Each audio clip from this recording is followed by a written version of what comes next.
ஐஐடியிலேருந்து ஒரு 10 ஆண்டுகளுக்கு முன்னால் மும்பை ஐஐடி அதில் எம்பிஏ பண்ணுற மாணவர்கள் தமிழ்நாட்டினுடைய தொழில் வளர்ச்சியெல்லாம் எப்படி இருக்குன்னு ஆய்வு செய்யணும்னு வந்தாங்க, ஒரு 6 பேர். அவங்களுக்கு அது ப்ராஜெக்டு.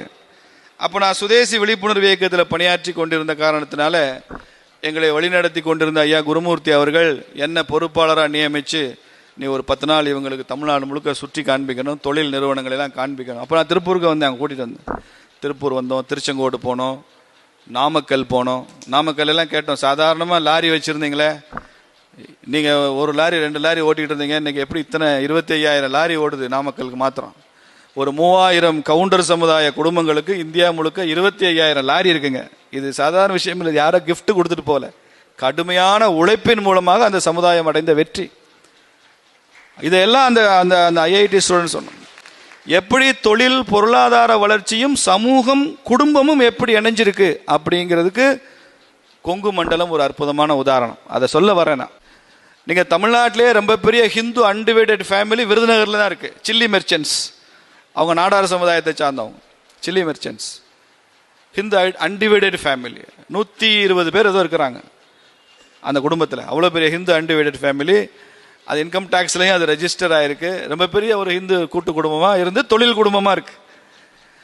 அப்போது குடும்பத்துக்குள்ள நாம் சகோதரர்களாக இருந்து மாமன் மைத்துனர்களாக இருந்து, அது நாமக்கல்ல அந்த இவர் எங்ககிட்ட கேட்டார், அந்த ஐஐடி மாணவர்கள் கேட்டாங்க, நீங்கள் எத்தனை லாரி வச்சு உங்கள் தொழில் ஆரம்பிச்சிங்க அப்படின்னு கேட்டப்போ, ஏதோ 2 லாரி 3 லாரி வச்சு தான் ஆரம்பித்தோம் அப்படின்னு சொன்னார்.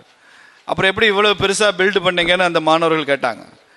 அது நல்லா சொன்னார் அவர். நாங்கள் ஒரு 4 லாரி வச்சுருப்போம், அப்புறம் என் பொண்ணை கல்யாணம் பண்ணி கொடுப்பேன், மைத்துனர் வருவார், மருமையன் வருவாருங்க, அவர் ஒரு 7-8 லாரி வச்சுருப்பார்.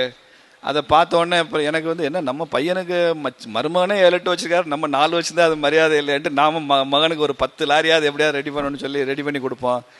இப்படி இவர் 10 லாரி ஓட்ட ஆரம்பிச்சிருவார். இப்படி ஒரே குடும்பத்துக்குள்ளே இருக்கிற ஒற்றுமை, ஒரே குடும்பத்துக்குள்ளே இருக்கிற சின்ன சின்ன ஒப்பிடுதல், இதெல்லாம் சேர்ந்து வளர்ந்துக்கிட்டே போகுங்க. அப்படி அப்போ குடும்பத்துக்குள்ளே ஒன்று ஒப்பிட்டு பார்த்து கொள்வது பொருளாதாரம் தொழில்னு போகிறப்போ அது வளர்ச்சியை கொடுக்கும். குடும்பத்துக்குள்ளே நீங்கள் அரசியலை கொண்டு போனீங்கன்னா இந்த ஒப்பிடுதல் என்பது போட்டி என்பது அழிவை கொடுத்துரும். அரசியலில் போய் ஸ்டாலின் அழகிரி மோதினாங்கன்னா அது கஷ்டம்தான், போட்டி தான். தொழிலில் ஸ்டாலின் அழகிரி மோதினாங்கன்னா வெற்றி அடைஞ்சிருவாங்க. அப்படி தொழில் பொருளாதாரம்னு வரும்போது அரசியல் பிரிக்கும், தொழிலும் பொருளாதாரமும் நம்மை இணைக்கும் சக்தி வாய்ந்தது. அது நம்மை உச்சத்தில் கொண்டு போகும். அப்போது ஒரு பக்கம் சமுதாய அமைப்பு முக்கியம், குடும்பம் அதை விட முக்கியம்.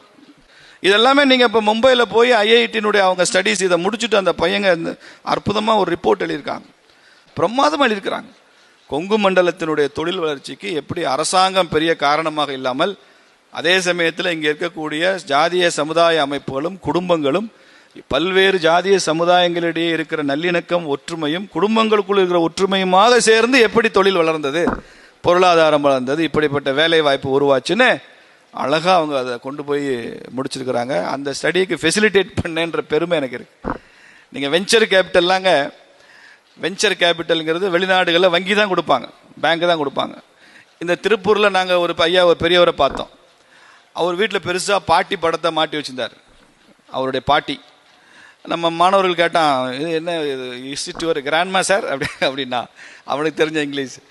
ஆமாம் எங்கள் பாட்டி தான் சொல்லிட்டு இவர் அப்புறம் தமிழில் சொன்னார்னு வச்சுங்க. இவர் படிச்சுட்டாரு, படிப்பில் ஃபெயில் ஆகிட்டாரு. அவங்க ஐயா நீ படிக்கலாம், உனக்கு படிப்புலாம் வராதுடா, நீ போய் ஒரு டீ கடை வச்சு பொழைச்சிக்கடா, டீ கடையில் முதல்ல டீ ஆற்றி பழகுன்னு சொன்னார். அப்புறம் இந்த பாட்டி தலையிட்டு என் பேரனை நீ டீ ஆற்ற சொல்கிறிய அப்படின்னு மருமகனை கண்டித்து அவங்ககிட்ட இருக்கிற ஏதோ நகை நட்டெல்லாம் கொடுத்து ஒரு பனியன் கம்பெனி ஆரம்பிக்க சொன்னாங்க. அப்புறம் அந்த பனியன் கம்பெனி தீப்பிடிச்சிருச்சு. இவர் இன்சூரன்ஸ் கூட எடுக்கல அந்த காலத்தில். அப்பையும் எனக்கு ஏதோ 2 ஏக்கரா நிலம் இருக்கடா பேராண்டி, இந்த அதை வச்சுக்க, நீ அதை வச்சுக்கிட்டு நீ முன்னேறுன்னு சொல்லி பேரை மேலே நம்பிக்கையா அவங்களுக்கே அந்த பாட்டிக்கே இருந்த 2 ஏக்கரா நிலத்தையும் விற்று கொடுத்தாங்க. அதை வச்சு தான் நான் கொஞ்சம் கொஞ்சமாக முன்னுக்கு வந்தேன் அப்படின்னு அவருக்கு சொல்லும் போதே கண் கலங்குது. பாட்டி தான் அவருக்கு. அப்போ அந்த பையன் கேட்டால், இந்த மாதிரியான வெஞ்சர் கேபிட்டல்லாம் யூரோப்பில் வங்கிகள் தான் கொடுப்பாங்க அப்படின்னு சொன்னான். அவர் சொன்னார், இல்லை இங்கே எங்கள் பாட்டி தான் கொடுத்துச்சு அப்படின்னு சொன்னார். வெஞ்சர் கேபிட்டல்லாம் தெரியும் உங்களுக்கு, இங்கே எனக்கு எங்கள் பாட்டி தான் கொடுத்துச்சு. வைக்கிங் பனியன்ஸ் ஈஸ்வரன் அவர் பேர். நீங்கள் இப்போ கூட போங்க, திருப்பூரில் தான் அவர் வீடு இருக்கு. நான் ஒரு முறை தான் போயிருக்கேன் 10 வருஷத்துக்கு முன்னால். அவர் வீட்டில் பெருசாக பாட்டி படம் தான் பெருசாக. உங்கள் கிளப் மெம்பரா? ரொம்ப மகிழ்ச்சிங்க. நான் அவர் வீட்டுக்கு போயிருக்கேன், அவரை மரியாதை பண்ணிட்டு வந்தோம். அப்படி ஒரு குடும்பம் தான் வெஞ்சர் கேபிட்டல். இன்ஃபோசிஸ் நாராயணமூர்த்தி சொல்லுவார், எங்க கம்பெனிக்கான சீடு மணி என்ன தெரியுமா, எந்த வங்கி எங்களுக்கு பணம் கொடுக்கல இன்ஃபோசிஸ் ஆரம்பிக்கிறப்ப, அப்புறம் என் மனைவியோட நகை தான். இன்னும் சுதா நாராயணமூர்த்தி கழுத்துல போட்டிருந்த நகையை விற்று அந்த பணத்தை வச்சு ஆரம்பிக்கப்பட்டதான் இன்ஃபோசிஸ் இல்லையா? இன்னைக்கு லட்சக்கணக்கான பெண்கள் கழுத்துல நகை ஏறுறதுக்கு காரணம் அந்த அம்மா நகையை கொடுத்தது தான் காரணம்.